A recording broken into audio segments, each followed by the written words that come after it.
Hai teman-teman, kembali lagi di channel YouTube kita. Nah, di channel ini teman-teman bakal banyak banget dapat pelajaran loh. Jadi, pantengin terus channel ini ya. Oke teman-teman, sekarang kita masuk ke bab selanjutnya, yaitu mengenai biaya pelayanan psikologi. Nah, teman-teman kepo nggak gimana itu biaya pelayanan psikologi? Stay tune terus di channel ini ya. Hai, kembali lagi di channel YouTube ini. Saya namanya Romi Kalsumibe yang akan menjelaskan tentang pasal 33, yaitu penjelasan biaya dan batasan. Nah, dalam pasal ini menyebutkan bahwa psikolog dan atau ilmuwan psikologi menjunjung tinggi profesionalitas dan senantiasa terus meningkatkan kompetensinya. Berkaitan dengan hal tersebut, psikolog dan atau ilmuwan psikologi perlu dihargai dengan imbalan sesuai profesionalitas dan kompetensinya. Pengenaan biaya atas layanan psikologi kepada pengguna jasa perorangan, kelompok, lembaga, atau organisasi institusi harus disesuaikan dengan keahlian dan kewenangan psikolog dan atau ilmuwan psikologi dengan kewajiban untuk mengutamakan dasar-dasar profesionalitas. Nah, pasal 33 ayat 1 menyebutkan psikolog dan atau ilmuwan psikologi pada saat awal sebelum kontrak layanan dilakukan perlu menjelaskan kepada pengguna layanan psikologi secara rinci hak dan kewajiban masing-masing pihak termasuk biaya layanan psikologi yang disediakannya sesuai kompetensi keilmuan dan profesional yang dimiliki dalam cakupan standar yang pantas untuk masyarakat atau kelompok pengguna layanan psikologi khusus. Nah, analisisnya pada awal kesepakatan kontrak antara pengguna dan penyedia layanan psikologi, masing-masing pihak menyebutkan hak dan kewajiban termasuk biaya layanan psikologi sesuai dengan standar keilmuan dan cakupan standar masyarakat. Nah, pada pasal 33 ayat 2 menyebutkan psikolog dan atau ilmuwan psikologi dapat menggunakan berbagai cara termasuk tindakan hukum untuk mendapatkan imbalan layanan yang telah diberikan jika pengguna layanan tidak memberikan imbalan sebagaimana yang telah disepakati.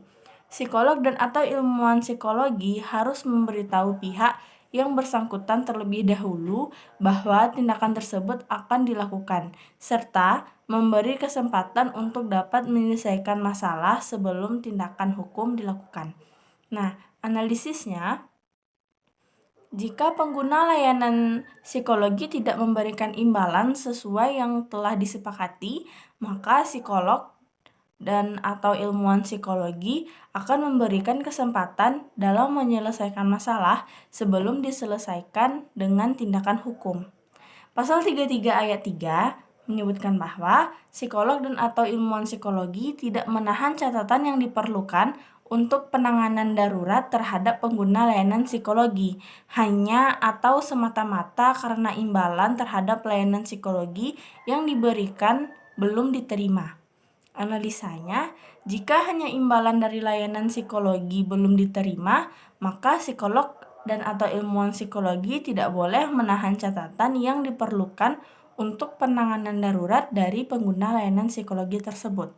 Nah, pasal 33 ayat 4 menyatakan psikolog dan atau ilmuwan psikologi tidak bersedia memenuhi permintaan layanan psikologi yang diketahui melanggar kode etik, seperti yang dicantumkan dalam keseluruhan pasal-pasal dalam kode etik ini.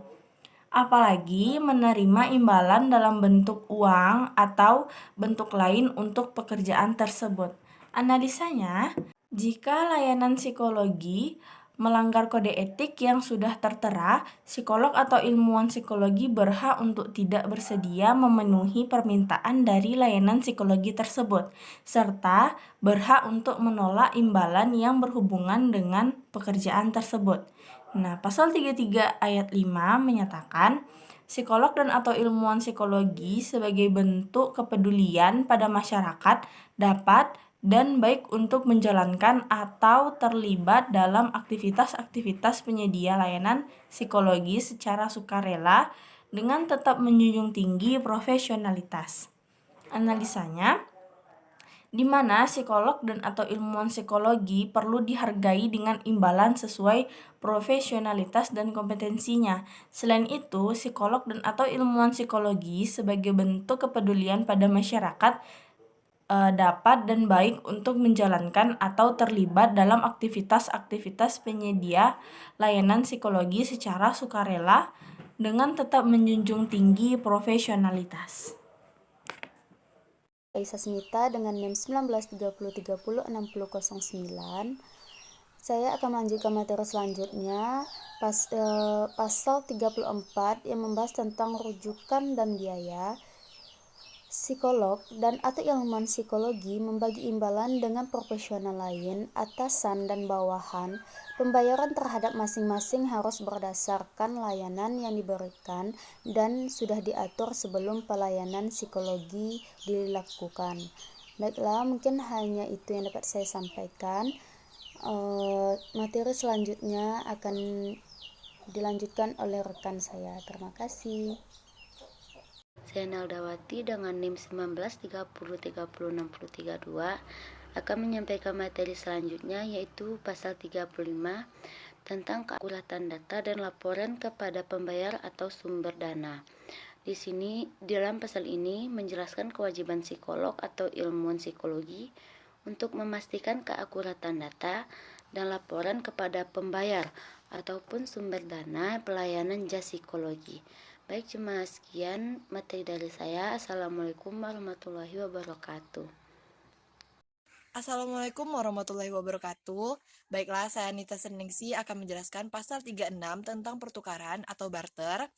Jadi, dalam pasal 36 ini menjelaskan tentang apabila psikolog atau ilmuwan psikologi menerima imbalan dari pengguna jasa layanan psikologi, hanya saja dari dalam pelayanan penerimaan imbalan ini haruslah sesuai dengan kode etik dan tidak tereksploitatif atau secara berlebihan. Jadi contohnya, klien A meminta layanan kepada psikolog B dan klien A merasa puas dengan layanan yang diberikan psikolog B, maka klien A ini memberikan hadiah atau imbalan berupa uang atau barang untuk psikolog B. Dengan sangat berlebih-lebihan. Hal ini sangat melanggar psikolog. Baiklah, itu saja yang bisa saya sampaikan. Terima kasih.